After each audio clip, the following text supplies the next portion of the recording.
Hi guys! Today I'm going to share with you the song My Own Sacred Grove by Angie Killian using a shadow box. I'll do it start to finish and then I'll give you tips for making your own shadow box, and I also have a link for printing up the images. Are you ready? Okay, here we go. Joseph Smith went to a grove full of trees. Seeking God's wisdom, he fell to his knees.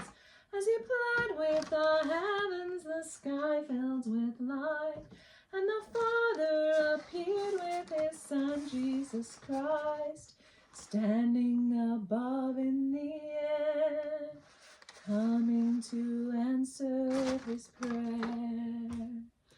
I will find my own sacred grove,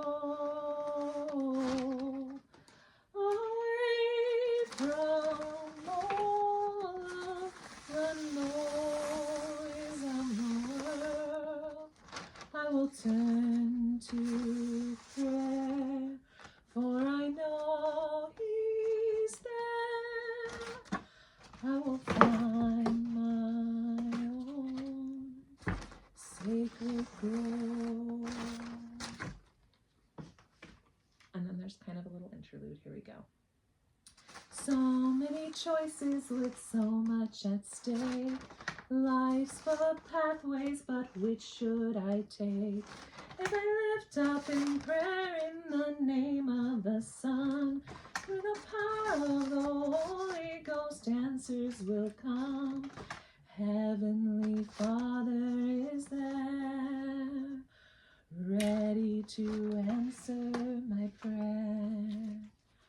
I will find my own sacred grove,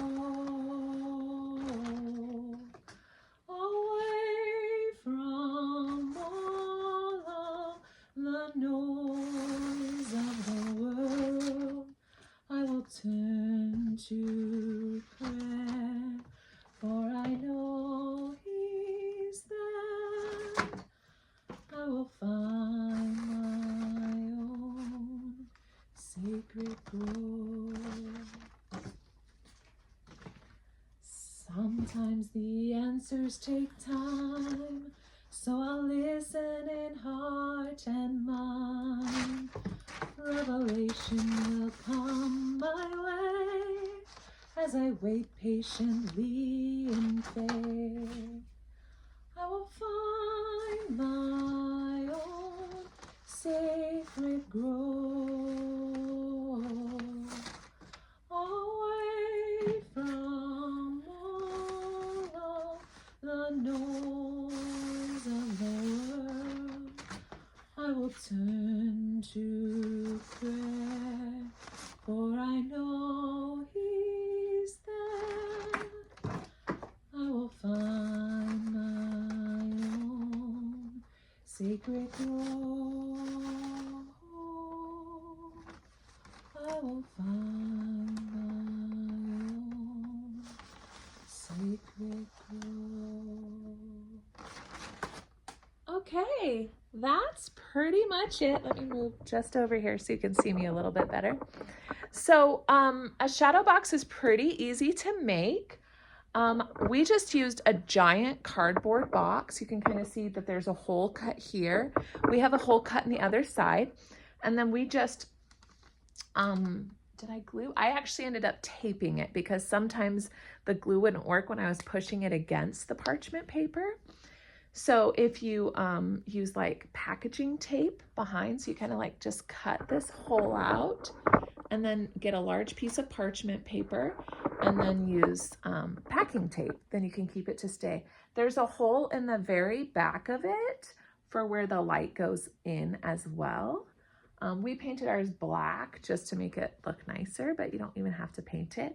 And then as far as the pictures go, you can see I have a giant, massive light. That's why you can see it shining my face. So it's a giant light. So I was able to make some of these really cool AI pictures that had light kind of shining through them. But you can also just use like purely black and white if you don't have quite as bright of a light, or you can just try it out and see how it looks. On the back, I attach a little these are like skewers that I broke the ends off, and I kind of put a piece of tape along each side so that it can go this way or this way, depending on which side of the room I might want to use it for. And then I also put extra tape right here. And then you can see for me, I actually put the words on the bottom as well, and I put a number. So this one says it's the chorus and it's number 6.